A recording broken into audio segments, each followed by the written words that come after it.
Y una vez que te marcan el norte, decís, se puede, y yo lo hice así, es mucho trabajo, mucho trabajo, mucho trabajo y darle para adelante. Lo más complicado es cuando no sabes que se puede, ¿no? Eso, siempre hablamos de ese cuadrante de yo sé lo que no sé, y eso es cuestión de aprenderlo, sé lo que sé y eso es lo que hago hoy, pero lo más complicado y peligroso es no saber lo que no sé. Y eso fue lo que, conociendo a las personas indicadas, nos ayudaron a decir, se puede, lo hice así, o conozco a alguien que lo hizo. Después, bueno, arreglátelas para intentar hacerlo vos, ¿no? Que no, tampoco es fácil. Pero una vez que ya sabes, cambia la regla del juego.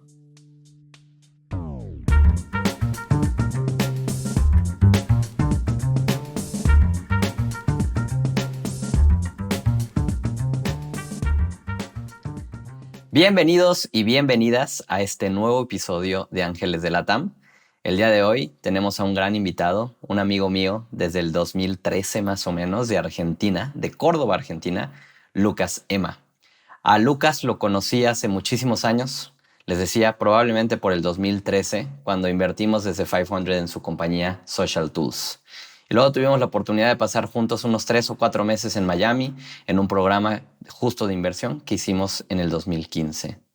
Lucas es un gran emprendedor que en el camino de hacer Social Tools adquirieron Postcron y de ahí vendieron la compañía en el 2017. Desde eso han estado invirtiendo, promoviendo comunidades de inversión en su ciudad y, por supuesto, ha estado emprendiendo nuevamente. Su portafolio incluye compañías como Prosense, Yerbo, Bioguía, Biopsa, PackGo y varias más. Esta conversación me emociona mucho y como contexto la tenemos que regrabar porque en el pasado tuvimos muchos problemas técnicos. Sin embargo, me emociona mucho porque ya sé por dónde va y también sé que vamos a discutir algunas cosas que desafían un poco la mentalidad desde donde construimos desde Venture Capital y otros caminos desde donde se pueden construir productos digitales. Lucas, ¿cómo estás? Gracias por acompañarme, entre paréntesis, otra vez a este episodio de Ángeles de Latam. Un placer, René, estar de nuevo en este hermoso podcast. Lucas, pues como bien sabes, me encanta iniciar el episodio preguntándole al invitado quién es, así que partamos porque nos cuentes quién es Lucas Ema. ¿Quién es? Me defino como emprendedor tecnológico de hace muchos años. Arrancamos con mi socio Germán una compañía que se llamaba Social Tools, por allá del 2011. Arrancamos de Córdoba, Argentina, siendo muy, muy, muy chiquito, con una agencia de marketing digital que se transformó en producto, en una plataforma de social media marketing para ayudar a community managers y marcas a tener mejor presencia y éxito en las redes sociales, que en aquel momento redes sociales era Facebook y después fue creciendo a muchas otras redes y llevamos desde esa pequeña agencia de marketing con 5 o 10 clientes locales a tener, cuando salimos, cerca de 4 millones de cuentas sociales que administrábamos en 170 países. Así que fueron 10 años muy, muy divertidos, un poquito menos de 10 años, en el que por suerte conocimos gente hermosa y maravillosa como todo el equipo de 500 que nos acompañó en ese camino. Bueno, y a partir de ahí, en 2019, vendimos la compañía y ahí migramos un poco a parte Angel Investor, parte a empezar a crear compañías desde otro lado, no desde la dinámica VC, y un poco también explorando otras partes no tan techis y volver eh, a estar en el campo trabajando la tierra, cosa que antes no hacía y estoy explorando nuevamente eso. Qué cool. Justo esta semana, Lucas, platicaba con un founder y por alguna razón le contaba que iba a grabar esto contigo y le conté qué compañía habías hecho y me decía, no manches, yo usé Postcron como en el 2015 o alguna cosa así. Entonces, definitivamente cuando hablas del volumen de usuarios, es muy loco pensar que años después una conversación random te lleva a alguien que te dice, yo usaba ese producto del que me estás contando, ¿no? ¿Qué era emprender en ese momento? Estamos hablando del 2011. Hoy el ecosistema es completamente distinto, las oportunidades son otras, el mundo se ha digitalizado de una forma distinta, pero tú estabas en Córdoba, Argentina, emprendiendo en el 2011. ¿Qué era eso? La verdad que es un totalmente distinto lo que es hoy de lo que era aquel momento, con sus pros y sus contras. Creo que había algunos pros que no los mencionamos muchas veces, que me gustaría recalcarlo, y otras contras en las cuales no existía un ecosistema en el cual alguien podía pensar en hacer una compañía tecnológica mirando el mundo como mercado, ni mucho menos salir a buscar inversores que pongan a riesgo dinero para una idea, ¿no?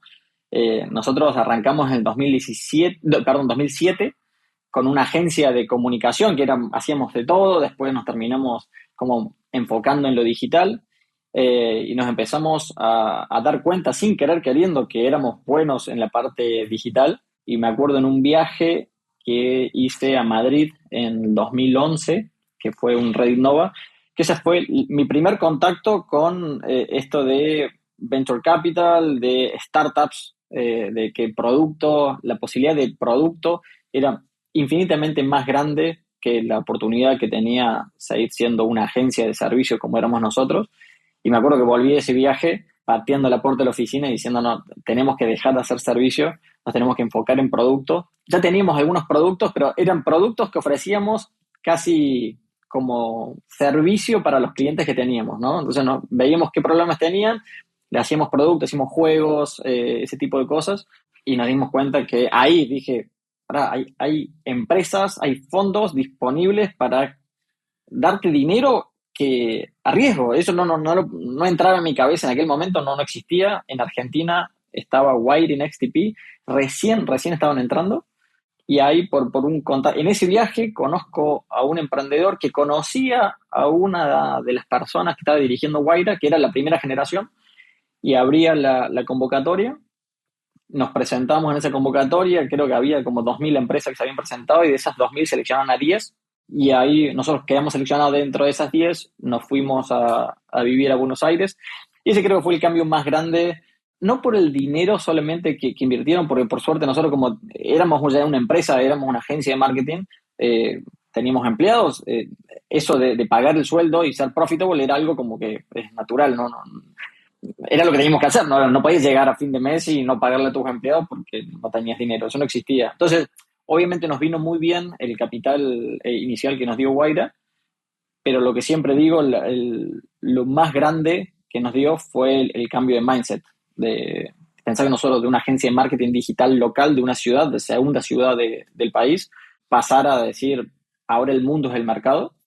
Ese creo fue el mayor cambio y empezar a escalar en las regiones de LATAM. Después con la adquisición de Postcron fue poder penetrar en el mercado americano que con Social Tools era muy difícil y Postcron nos ayudó a penetrar y en Estados Unidos nos hicimos muy fuertes. Después del mercado de Brasil, Brasil era muy difícil para nosotros y entramos en Brasil siendo también, en Brasil éramos líderes. Bueno, no se me hubiera ocurrido antes esa posibilidad. Nada, ese fue el comienzo de este viaje que te cambió, nos cambió la forma de pensar. Me encanta que traigas a la mesa el tema del cambio de mindset. Y particularmente porque también, si bien lo escucho comparado con esa época, como que no siento que sea muy diferente al hoy. Pienso en este emprendedor de Córdoba que probablemente lo limitaba en ese momento pensar que estaba construyendo un negocio local, delimitado por el borde de Argentina, y pensar de forma global. Y como que pienso en el 2024, ¿cuánta gente hoy no piensa de esa manera, no? ¿Cuántos productos no están saliendo hoy al mercado que salen para resolver un problema que uno tiene presente enfrente? Y tradicionalmente, si pienso en alguien de México, pues lo voy a resolver para el mexicano y no necesariamente día uno soy una empresa que tiene un enfoque global. ¿Qué tuvo que pasar en esa historia? O sea, cambio de mindset, buenísimo. ¿Cómo funcionó para alguien que estaba sentado en Argentina, de pronto con esas limitantes mentales de ese momento, en realmente haberte convertido en una empresa global? Creo que fue conocer a las personas correctas en el momento correcto y trabajar como nunca en la vida. Incluso cuando éramos esa agencia de marketing local, nosotros soñamos con hacer algo muy grande y era trabajar de sol a sol, que muchas veces cuando había muchas cosas que no sabíamos, era trabajar mal, porque trabajabas mucho tiempo, pero realmente no podíamos escalar lo que queríamos hacer. Con las personas correctas y viendo que se puede, y también a cachetazo, ¿no? De ir a reuniones y decir, no, pero ahora es el mundo del mercado, ahora puedes hacer esto, ¿y cómo se puede hacer? Se puede cobrar por, pensar en aquel momento, ¿no? Comprar, pagar suscripciones, ya era difícil, no había medio de pago, Stripe no existía todavía. Entonces era un poco ir armando herramientas y soluciones y después ir conociendo emprendedores que ya lo hayan hecho. Y una vez que te marcan el norte, decís, se puede, y yo lo hice así, es mucho trabajo, mucho trabajo, mucho trabajo y darle para adelante. Lo más complicado es cuando no sabes que se puede, ¿no? Eso, siempre hablamos de ese cuadrante de yo sé lo que no sé, y eso es cuestión de aprenderlo, sé lo que sé y eso es lo que hago hoy, pero lo más complicado y peligroso es no saber lo que no sé. Y eso fue lo que, conociendo a las personas indicadas, nos ayudaron a decir, se puede, lo hice así, o conozco a alguien que lo hizo. Después, bueno, arreglátelas para intentar hacerlo vos, ¿no? Que no, tampoco es fácil. Pero una vez que ya sabes, cambia la regla del juego.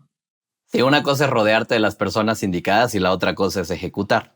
Cuando hablas de rodearte de las personas correctas en el momento correcto, si hoy alguien nos está escuchando y está en ese momento empezando con todos estos retos enfrente, ¿quiénes son las personas correctas? ¿Cómo definirías no el nombre de la persona en tu caso, sino el perfil de la persona que en ese momento fue clave para tener cerca? Qué difícil, porque creo que la respuesta es muy peligrosa, es como un arma de doble filo. Porque por un lado, esto que te digo, yo fui a este evento, a Reddit Nova, y me cambió el mindset. Después cuando me fui a vivir a Buenos Aires y empecé a viajar por el mundo, a conocer a otros emprendedores y advisors, me cambiaron. La primera respuesta fácil es ir a eventos, congresos, eventos, congresos, eventos, congresos, y eso es lo peor que puede hacer, creo, un emprendedor hoy, de pasarse todo el día haciendo networking, donde hay mucho de bla bla y poco trabajo. Entonces, es muy peligroso, no lo recomendaría eso, pero sí estar rodeado de emprendedores que hayan hecho cosas mucho más grandes que la que has hecho vos, personas mucho más inteligentes, y después advisors que ya están como un paso más allá. Y con respecto a eso, algo que me pasó a mí es escuchar a todos, pero siempre mantener tu punto de vista y sin perder tu punto de vista. Porque al principio era, esta persona hizo un unicornio, uno de los emprendedores más grandes de este país, bla, bla, bla, y me dice que tengo que hacer A.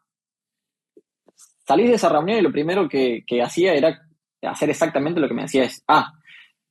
Pero muchas veces no es tan directa esa relación. Muchas veces ese advisor, ese inversor, esa persona no conoce tu negocio, no está empapado de tu industria, pero muchas veces se ve obligado a darte, ves por acá, o es así, y está equivocado. Y por el seniority o por el renombre que tiene, cometíamos el error, no, si me lo dice bla, bla, bla, tengo que hacerlo. Y hasta que aprendimos, tampoco ser arrogante y no escuchar, porque siempre tenés que escuchar, por lo menos lo que siento yo, de escuchar a todas las personas que se acerquen con una idea, pero después tener tu criterio propio y decir sí o no. Entonces, no sé si respondí tu pregunta, pero es escuchar a todos, pero no pasarte de eventos, no pasarte de networking y seguir tu criterio, seguir tu corazón hacia dónde va. Coincido contigo. O sea, de entrada, lograr identificar lo que es una distracción de lo que no lo es, ¿no? Al final del día hay que trabajar un montón y si te la vives en eventos, pues a qué hora estás ejecutando. Pero por el otro lado, lo que mencionas, yo es algo que he vivido muy de cerca cuando desde 500 tenemos este pool de mentores que hemos construido de forma global y que muchas veces tiene este renombre, ¿no? X persona que hizo X cosa, te lo voy a presentar porque te puede ayudar con X problema. Y tienes mucha razón en que nunca debes de escuchar ese consejo de esa persona, de cualquier persona, como si fuera un consejo escrito en piedra. Sin duda tienes que llevarlo a la realidad de tu experiencia, de tu contexto, de tu equipo, de tu industria, etcétera.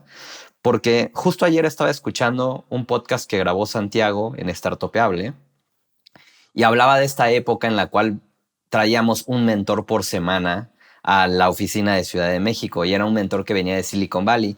Y si bien eran personas que tenían cierta experiencia construyendo compañías con productos digitales en Silicon Valley, pues al final del día lo sabían hacer en Silicon Valley y había que aprender a regionalizar eso para Latinoamérica.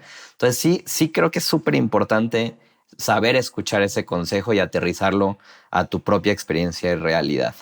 Exactamente. Y después, algo que nos sirvió mucho es identificar cuáles son los problemas que tenés e ir con ese problema. Es lo que te decía recién. Nos falta un medio de pago que podamos utilizar en Brasil. ¿Quién me puedes recomendar que haya hecho esto? Entonces vas con ese problema. Porque si vas y le pichás tu startup, todos vamos a tener algo que opinar. O sea, me incluyo y muchas veces me pasa cuando viene un emprendedor y a todos nos encanta opinar. Y hay muchos de industria que no conozco, pero opinar, todos tenemos una opinión.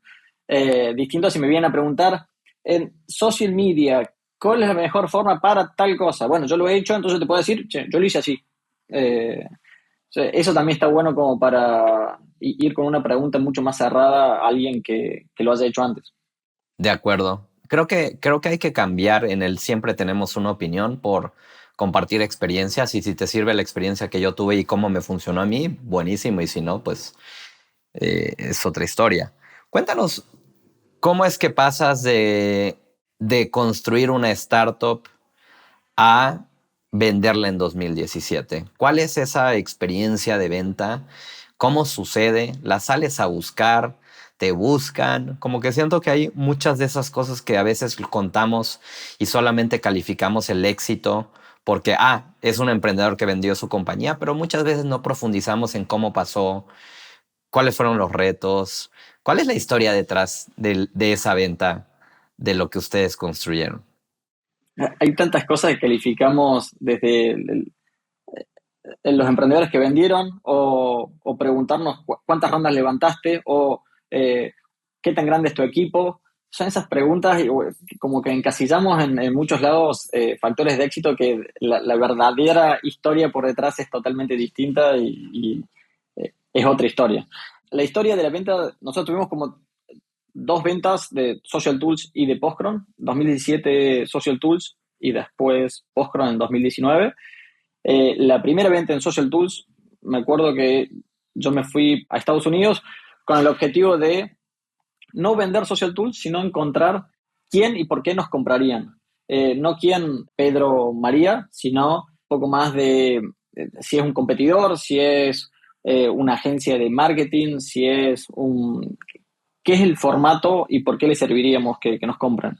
Y la verdad que volví completamente deprimido de ese viaje porque no había nada que tengamos tentador en ese momento. O sea, me junté con muchos brokers, estuve en New York y me junté con varios competidores y con varios brokers. Los competidores muy amables, pero no nos saqué muchos insights.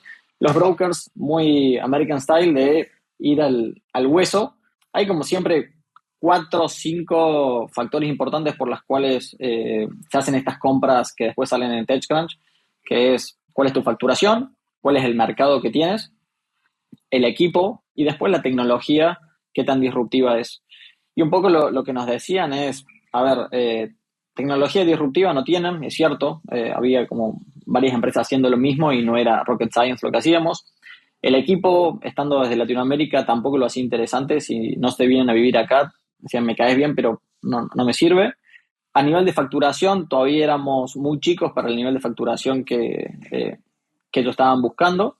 Y a nivel de mercado, al ser una SaaS que nosotros estamos muy enfocados en el mercado hispanoparlante, se hacía un poco tentador decir, mira, a Estados Unidos todavía le falta seguir creciendo mucho más, después va a ser Europa y posiblemente va a ser Asia antes de meternos en el mercado latinoamericano, así que no nos interesa. Entonces volví completamente deprimido de ahí y empecé a pensar, bueno, ya está, no tenemos nada para hacer.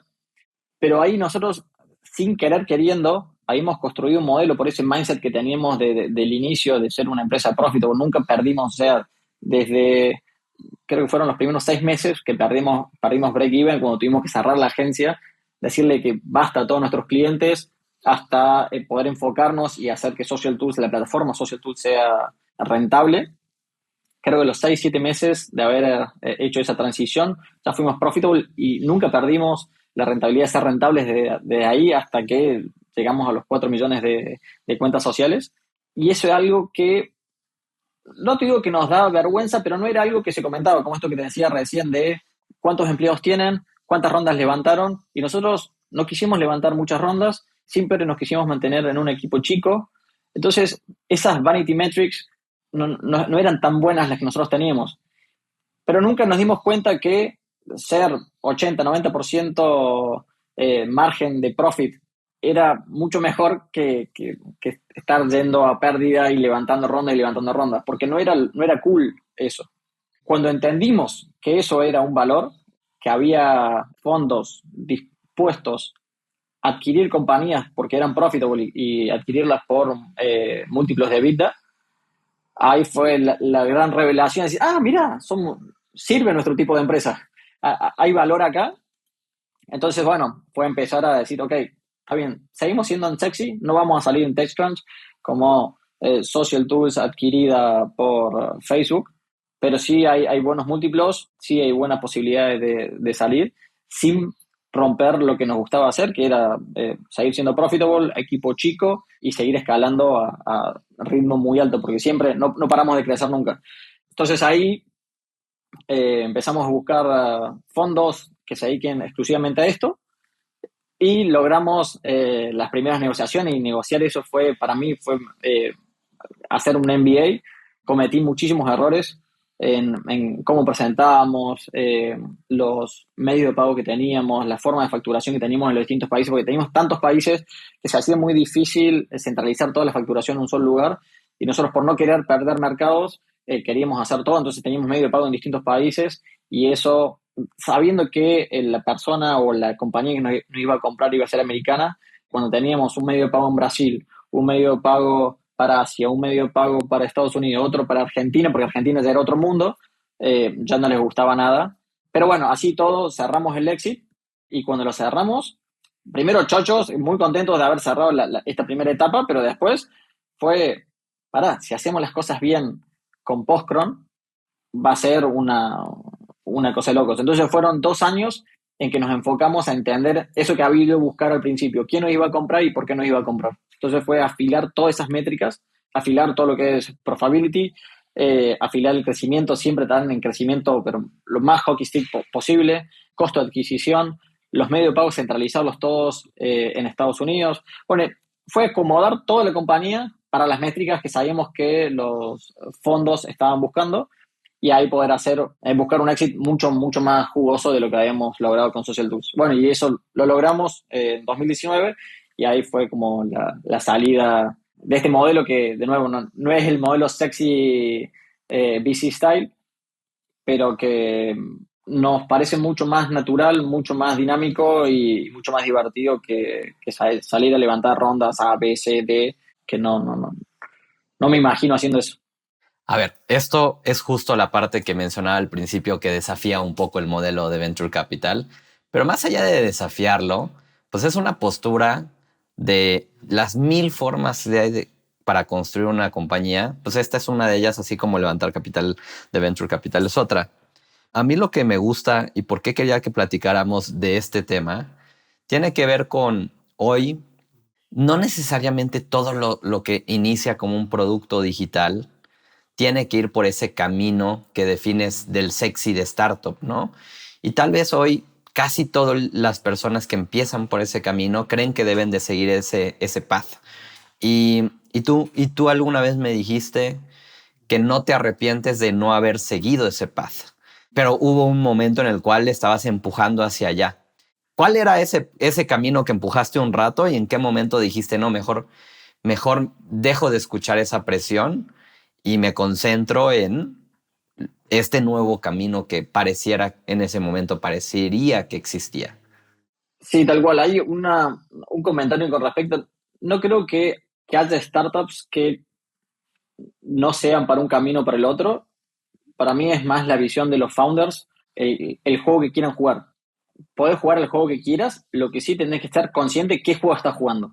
porque veo que eso es uno de los errores principales cuando me junto con emprendedores, que a veces están jugando un juego de salir a levantar ronda, ronda, ronda, pero al mismo te das vuelta y su compañía la están manejando como si quisieran hacer la otra forma, ¿sí? Entonces, en su momento a nosotros nos costó muchísimo porque no sabíamos que había otra forma. El único playbook que había era empezar con una aceleradora o con Angels, después salir a buscar una pre-seed, una seed, una serie A, B y así.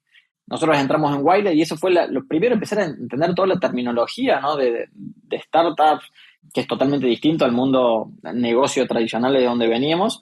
Y de ahí era como si fuera una escuelita, ¿no? De Guaira, era Guaira, un XTP, 500.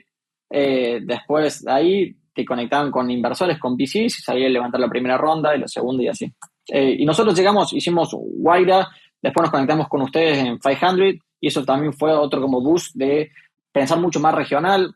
Con Dave nos encontramos en Silicon Valley y también fue otro como, bueno, ok, ya estamos invertidos por un fondo de Silicon Valley. Eso fue como muy loco de hacer como el check, pero después cuando teníamos los números y las métricas para salir a levantar una ronda grande, entendía las cosas que estaba poniendo en juego y ahí dijimos, no quiero, no me siento cómodo con esto. Y eso fue bastante polémico para decir, che, no quiero este juego, porque si digo no quiero este juego, me convierto en todas las otras cosas que son terminologías que hoy lo usan como terminología despectiva, ¿no? Era el lifestyle entrepreneur, y eso es despectivo, o un zombie, que no, vienen creciendo bien, pero no van a ser un unicornio. Entonces, yo entiendo del lado del VC, porque del lado del VC yo invierto solamente en empresas que puedan ser un unicornio. Si facturan 100 millones de dólares o 50 millones de dólares, ya no son sexy para mí. Y entiendo el juego del VC. Ahora, para nosotros sí era una posibilidad y sí era algo que era tentador, y decidimos ir por ese lado. Pero en ese momento era completamente salir de los libros y no estaba bien visto. Hoy creo que ya está mucho más abierto esto de camellos versus unicornios o cebras. Ya tiene una terminología, indie hackers, indie builds. Hay mucha terminología y otro tipo de hacer startups que si sabes a cuál querés jugar, tenés mucho con quién compararte, con quién hablar, con quién enriquecerte. Esto que decía al principio, ¿no? De conocer gente que haya hecho lo mismo que vos antes. Estoy completamente de acuerdo, especialmente cuando dices tienes que estar seguro del juego que estás jugando. Y me encanta que digas cómo del otro lado se vive una presión. Justo no me imagino qué se siente este momento de decir, es que si me voy por este camino, me caen todas estas etiquetas o me juzgarán desde este lugar despectivo y seguramente no tomas la decisión porque no quieras tener esa etiqueta. Sin embargo, me haces pensar en el hoy. Y sí, si bien hoy hay una serie de terminología o etapas distintas en las que puedes terminar, eh, el Venture Capital sabemos que no todo lo que vamos a invertir va a ser un unicornio o va a ser un caso de éxito. Es parte del modelo, ¿no? Hay un alto riesgo. Sin embargo, sí queremos que desde el día uno, cuando tomas nuestro dinero, quieras intentar llegar ahí. Y si no llegas, pues serán los factores externos u otros factores que te impidieron llegar ahí. Pero sí creo que desde el día uno, si entiendes qué juego es el que estás jugando, entonces tomas ese dinero y esas presiones, o mejor no las tomas, ¿no? Exactamente. Lucas, hablábamos de cómo se percibe la etiqueta de fundador que vendió su compañía. Y tú me decías ahorita que muchas veces la historia que se cuenta no es la que realmente hay por detrás. Si te hiciera la pregunta de cómo lo categorizas tú en éxito, tu historia de Social Tools y Postcron, ¿dónde la pones? ¿En algo en donde sientes que fuiste muy exitoso? Me gustaría combinarlo un poco con la pregunta de mucha gente dice que necesitas tener un par de factores, incluido la suerte para ser exitoso. ¿Dónde te pones tú? Sin duda en el que tuve mucha suerte. Las cosas que han pasado de dónde venimos y las cosas que hemos logrado, si me lo preguntabas hace 15 años atrás, te decía que es completamente imposible de que suceda. Y de nuevo, si venía el Lucas de hoy hace 15 años y le decía, mira, van a hacer esto, esto, esto y esto, te decía, estás completamente loco. Porque es lo que te comentaba recién. No era que, no sabría cómo hacer eso. No sabía que se podía hacer eso. Y eso es lo más loco de todo. Y creo que el haber estado en el lugar correcto, en el momento indicado, y estar laburando de sol a sol, porque eso también, ¿no? Tenía un profesor que decía, nunca tuve tanta suerte como cuando laburaba 24 horas al día. Trabajamos muchísimo para encontrar esa suerte, pero la suerte la encontrás todo el tiempo, de salir a buscarla, de pedir cosas. Esto de siempre esta historia de Steve Jobs que dice, los emprendedores piden cosas. A los 12 años levantó el teléfono y le habló a Hewlett Packard para pedirle no sé qué era, un elemento para la impresora. Y se la dio. Y dijo, vení a trabajar con nosotros con 12, 13 años. Y si vos llamas por teléfono, la gente del otro lado está dispuesta a atenderte y ser un poco cara dura, tocar la puerta y dejarte ayudar también. Este podcast es traído a ti gracias a Descubre.vc, la plataforma que consolida las noticias del ecosistema de startups en LATAM. ¿Quieres estar al tanto de todo lo que sucede en nuestra región? Entra a Descubre.vc y regístrate hoy. Continuamos. Me encanta especialmente la frase que dices de tu profesor, de nunca tuve tanta suerte como cuando laburé 24 horas al día. Esa sin duda, desde que me la contaste la vez pasada, me quedó grabada y creo que coincido, especialmente en el mundo de ser un emprendedor o una emprendedora.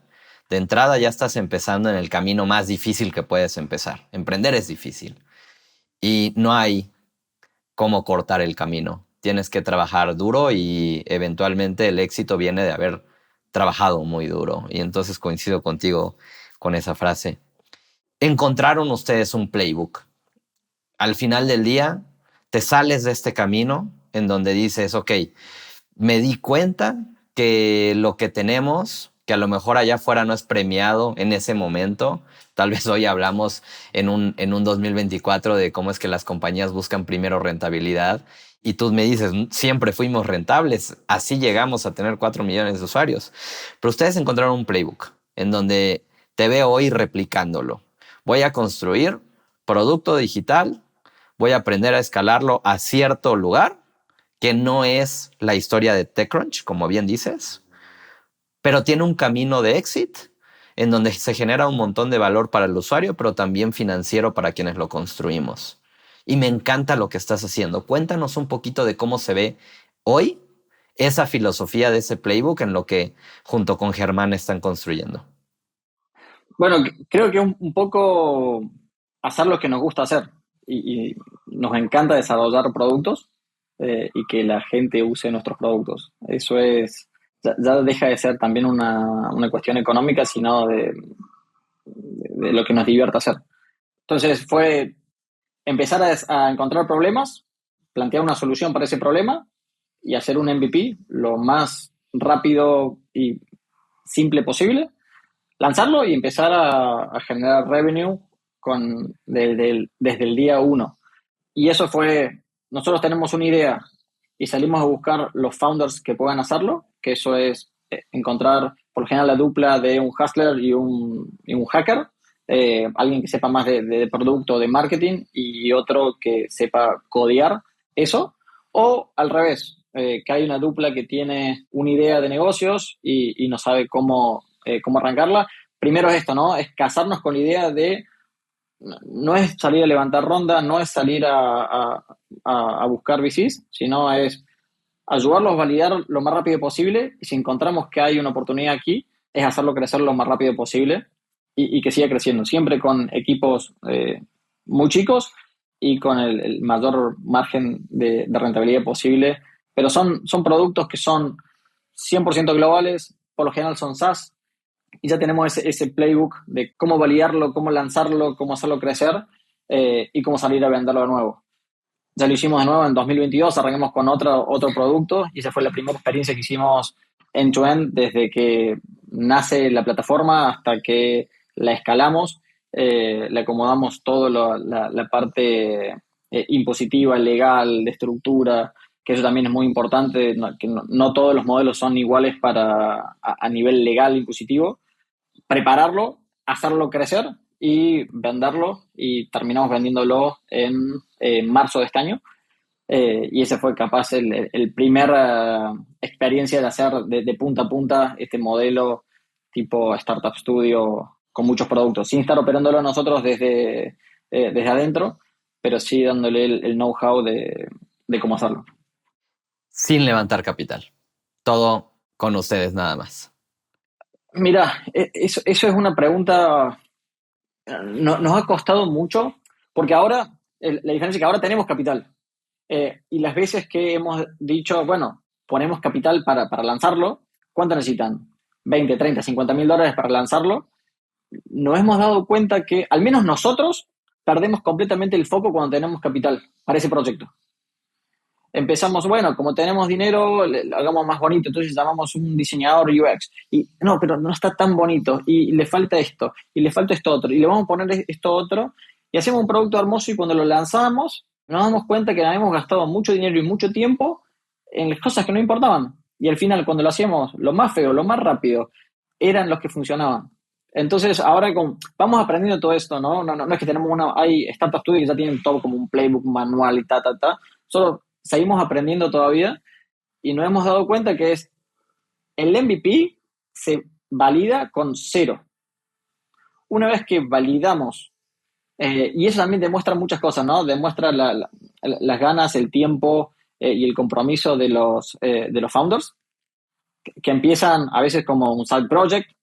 No tengo tiempo, tengo mi trabajo, que es lo que me da de comer, y voy haciendo esto, y se valida. Si se valida y vemos que puede hacer crecer, ahí inyectamos el capital que haga falta para hacerlo crecer. Pero son sutilezas que posiblemente y seguramente, si ese capital lo supiéramos alocar bien, la historia sería distinta. Capaz que los founders podrían dejar su trabajo antes y lo podrían hacer bien. Nuestra experiencia nos indica que las veces que hemos tenido dinero lo hemos desperdiciado perdiendo el foco en cosas que no importaban. Cuando están yendo por este camino, claramente hoy lo que quieren hacer es escalarlo a algún momento y encontrar un comprador. ¿Hasta dónde lo tienes que escalar para entonces salir a buscar ese comprador? ¿Tienen una meta de cierto MRR? ¿Cuál es ese número que tratan de llegar como meta y entonces salir a buscar el comprador? Muy buena pregunta. Creo que hay un punto que son entre los capaz 5 y 20 millones de dólares, que no te digo que sea sencillo llegar, pero que sabemos llegar, y que es bastante viable en poco tiempo lograrlo. Más allá de eso, ya implica un equipo más grande, competir en otras ligas, y lo hace mucho más complicado. Entonces, no es solamente la evaluación que estamos buscando, porque es muy amplio ese rango, sino es qué vemos a futuro de la industria en la que estamos. Hay una de las cosas, sobre todo aprendiendo de nuestra experiencia en Social Tools y Postcron, que es el platform risk. Por ejemplo, estar desarrollando bajo el paraguas de compañías mucho más grandes, como en este caso Meta. Si bien nosotros estamos en todas las redes sociales, Meta se llevaba, o sea, las redes sociales de Meta se llevaban prácticamente el 80% de nuestro tráfico, nuestros clientes.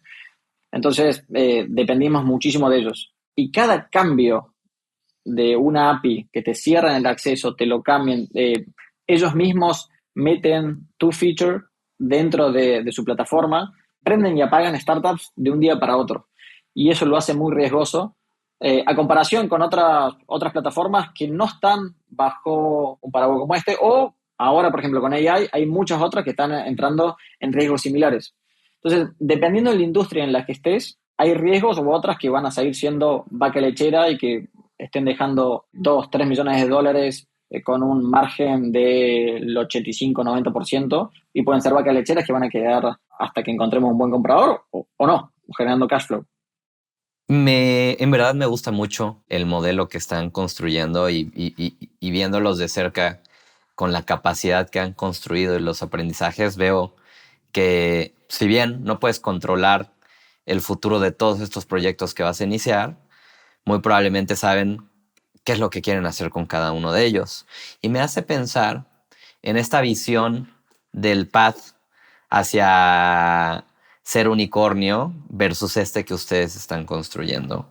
Y como que pienso la probabilidad de alguien que inicia para ser un unicornio el día de hoy, pues es diminuta. La realidad es que va a ser uno de muy pocos intentándolo, terminar siendo un Nubank en Latinoamérica, ¿no? Hay que salir a intentarlo, pero la probabilidad está en tu contra. Entonces, esta historia te construye un escenario en el que en el futuro pues, construiste una gran compañía y probablemente también cambiaste financieramente la historia de varias generaciones de tu familia. Pero esta que yo estoy escuchando que ustedes están haciendo, suena, y corrígeme si estoy mal, a que la probabilidad de que la puedas hacer, no nada más una vez, sino varias veces, porque ustedes ya lo probaron en varias ocasiones este camino, no nada más vendiste una, sino suena que ya vendiste tres, ¿no? Social Tools, Postcron y esta que acabas de mencionar. Entonces suena que la probabilidad es más alta y podrías llegar a construir incluso algo del mismo valor financiero que si fueras por el camino que es más difícil.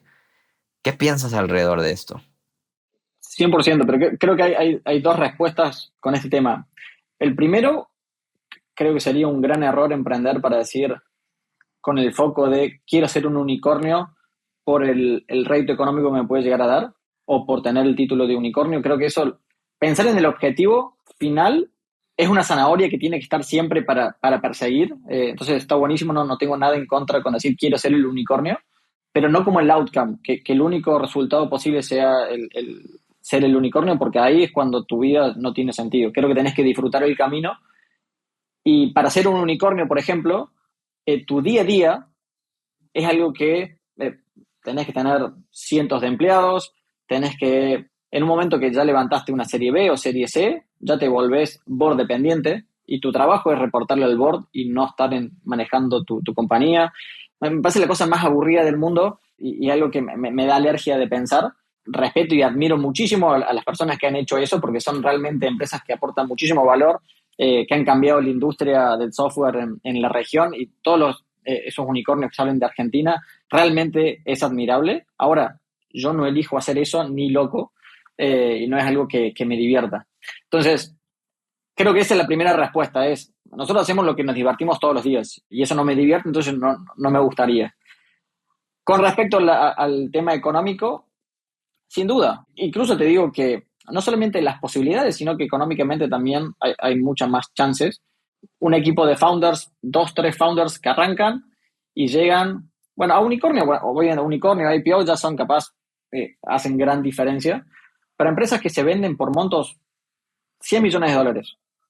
Un monto interesante que incluso para ustedes como VC dicen, ok, yo me acuerdo algo, no sé si puedo contar esto, pero es que hay cierto monto en el que ustedes, cuando una startup de su portfolio dice vendimos, dice, ok, ¿qué monto? Bueno, salimos a festejar y nos vamos de cerveza, o ok, felicitaciones y nada más. Bueno, creo que hay un monto por 100 millones de dólares, ¿salen a festejar? Sí, 100%. Salimos a festejar. Un equipo de tres founders para llegar a vender con una serie C, ¿qué porcentaje tienen de la compañía en su momento? ¿Llegan al 15% de la compañía? ¿Cada uno? Caso por caso, pero sí, definitivamente debajo de un 40%, probablemente sí. Bueno, un 40% es muy respetable, pero Dependerá de cada compañía, qué tan capital intensive es, cuánto levantó en el pasado, pero por ejemplo, por las rondas que han levantado, están en un 10-15% de equity de la compañía en ese momento. Y obviamente todos los VCs tienen que estar cobrando antes que los founders. Entonces no es tan loco pensar en que económicamente sea equitativo la posibilidad de vender varias empresas mucho más pequeñas, mucho más dinámicas que una sola y meter un gol. Ni hablar un unicornio o IPO, ¿no? Eso ya es sacarla fuera de la cancha. ahora mencionabas, me encanta que digas, o sea, también en lo que mencionábamos hace rato de tienes que estar seguro del juego que estás jugando, creo que también lograr decir lo que hoy tú tienes claridad de ti mismo, de eso no es lo que yo disfruto, pues creo que te define como un builder, ¿no? A ti te definiría como esta persona que le gusta ir de 0 a 1 y esa es la parte que disfrutas mucho y seguramente de 1 a 10 también. Pero mencionabas disfrutar el camino ahorita. Y yo sé que cuando terminaste el periodo de Social Tools y de Postcron, sí había un agotamiento en ustedes. Este famoso, probablemente, burnout que hubo después de todo este trabajo. ¿De dónde vino ese agotamiento y cómo es que hoy logras encontrar la motivación y la energía para volver a construir muchas de esas historias? Muy buena pregunta. Creo que esos 10 años que trabajamos con Social Tools y con Postcron fueron una montaña rusa todo el tiempo. Hoy creo que estoy parado desde un lugar de una tranquilidad, de que sé hacer muchas cosas que antes no sabía hacer y también desde un punto de vista económico puedo pararme de otro lado. Cuando estaba arrancando era volver a empezar desde cero, cero, cero, cero y ese riesgo de estar todo el tiempo al borde de decir, si Facebook cambia esto, tenemos que cerrar la compañía. Y nos pasó muchas veces. O sea, en el transcurso, cuando nosotros arrancamos, Facebook recién arrancaba, no existía Instagram. Nosotros arrancamos con Google Plus, la red social también. Había un montón de cosas que nos fueron cambiando y realmente yo le pasé muy mal en muchos momentos cuando cambiaban. Un momento cuando Facebook lanza Facebook Ads, para poner un poco de contexto, no sé si te acordás, cuando nosotros arrancamos con Social Tools, la moneda de cambio de Facebook era el like. Las empresas lo único que querían era tener fans en su fanpage. Era lo único que les importaba. Yo tiraba un post en mi fanpage y el 100% de mis fans veían ese post. Y después Facebook fue bajando ese reach orgánico hasta que implementó Facebook Ads y cuando puso Facebook Ads dijo, ok, ya nadie va a ver un post orgánico de la fanpage que sigue si no paga la empresa. Y nosotros nos dedicamos justamente a generarle fans a las compañías. Entonces, lo que nosotros ofrecíamos ya dejaba de ser algo que las empresas iban a seguir queriendo. Eso por suerte la vimos, y le vimos con tiempo, y ahí fue cuando teníamos la posibilidad de pivotear, y teníamos que pivotear para algún lado, adivinando el futuro, o adquiriendo una compañía, como fue el caso de Postcron, que también era muy controversial en aquel momento, era, pero ¿quién se creen que son ustedes de salir a adquirir una compañía? Usted tiene que salir a pensar en otra cosa, pero al fin y al cabo terminó siendo la mejor movida que hicimos porque desarrollar un nuevo producto son 6 meses como mínimo desde idearlo, construirlo, validarlo y lanzarlo. Mínimamente son 6 meses y aquí ya tenemos un producto validado que estaba en mercados que nosotros no podíamos acceder y que creíamos que tenían mejor potencial porque habría otras redes sociales y no solamente se quedaba en Facebook Fanpage como estaba Social Tools. Nada, fue un poco ese riesgo que teníamos todo el tiempo era muy desgastante y era, ok, ya quiero dedicarme a hacer otra cosa. Y bueno, tener también la tranquilidad de decir, ok, ya lo hice, ya cerré esta etapa, fue muy tranquilizadora. Pero después te queda, somos builders, nos gusta hacer cosas y una vez que empezás es difícil después de dejar de hacerlo.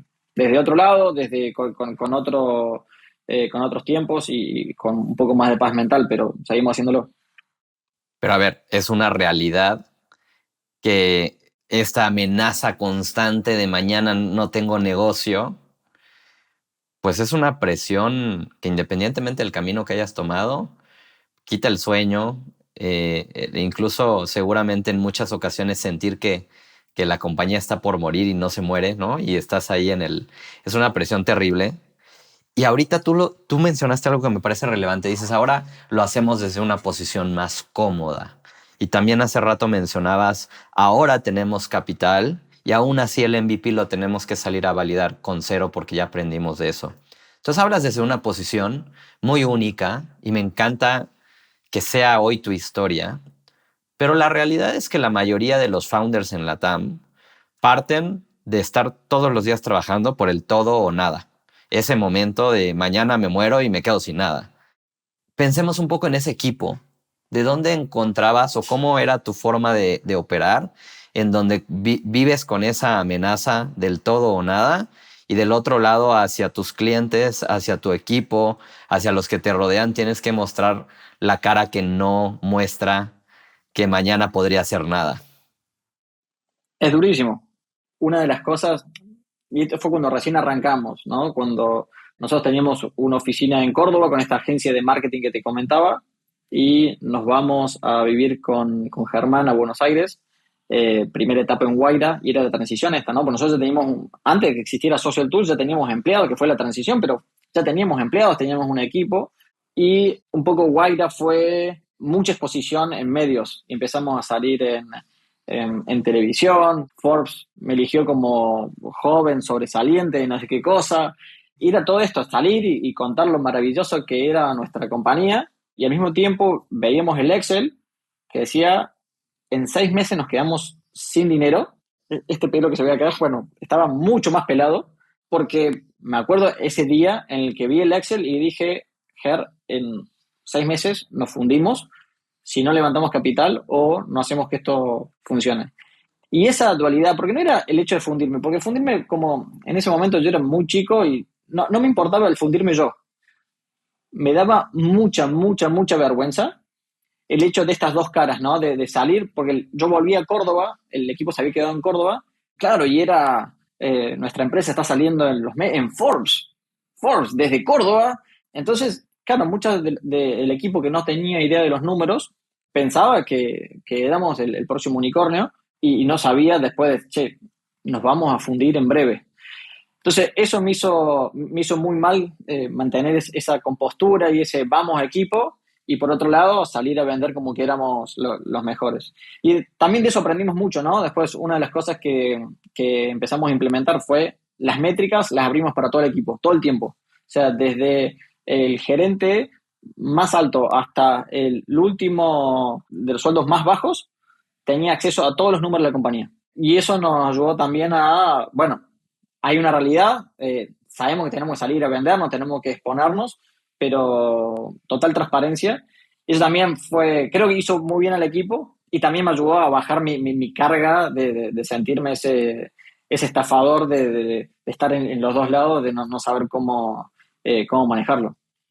Qué presión tan intensa, ¿no? O sea, esto que describes al final de estafador, que no lo eras. Es que, ojo, porque no lo eras porque nos salió bien.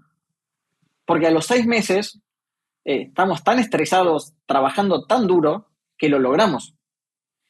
Pero podríamos no haberlo logrado, y esa charla de yo volver a Córdoba, pararme frente a todo el equipo y decirle, ¿saben qué? Gracias, hicieron todo, porque lo dieron todo. O sea, más allá que no lo hubiéramos logrado, el equipo lo estaba dando todo desde el minuto 1. No llegamos. Estuvimos muy cerca, y creo que a muchos emprendedores le pasa todo el tiempo eso, de estar muy cerca, pero al mismo tiempo tienen que tener la compostura y tienen que ser el líder de que mostrar que hay optimismo del otro lado. Lo de estafador capaz es demasiado, pero creo que se podría haber visto así desde un lado, sí, pero si hasta ayer estaban saliendo en todos los medios y viajando y que era todo color de rosa. ¿Cómo que ahora me decís que no hay plata y que nos echas? Y muchas empresas están muy cerca todo el tiempo, incluso muchas lo hacen, ¿no? Y es parte de, bueno, lo siento, el mercado es así, levantamos una ronda, pero ahora el mercado está muy duro, tenemos que echar a toda la nómina. ¿Cuántas veces pasó eso? ¿En cuántas startups de su portfolio pasó en el 2023? Y no es algo que esté mal, no es algo que esté mal, sino que estamos hablando del estrés y de la presión, el burnout que sufrimos. Que no te quede otra, que no sea culpa tuya, que lo hayas dado todo, no significa que no te cause estrés. Y si me decís que eso no te causa estrés, bueno, creo que ese es el problema. Digo, bueno, te admiro porque no te genera estrés, pero sos un psicópata que no te importa nada, que no está bueno. O por lo menos nosotros no somos así.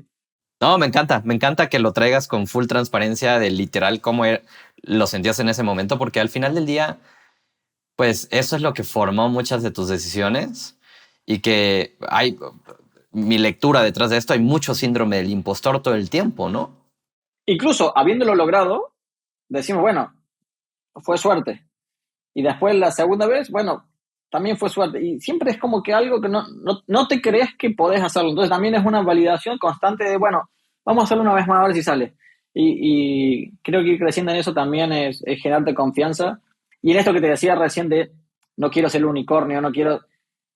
Yo mismo no me hubiera animado a decir esto públicamente hace un par de años atrás, porque decir no quiero ser Marco Galperín, no quiero estar en los zapatos de esa persona que tiene que tomar las decisiones que toma. Ahora, todos miramos a Galperín, todos miramos a Jeff Bezos, y decir no quiero ser como él, para un emprendedor tecnológico es como, oh, ¿Dónde te ponen ambición, no? claro, pensás muy chiquito, sos muy chico tu ambición.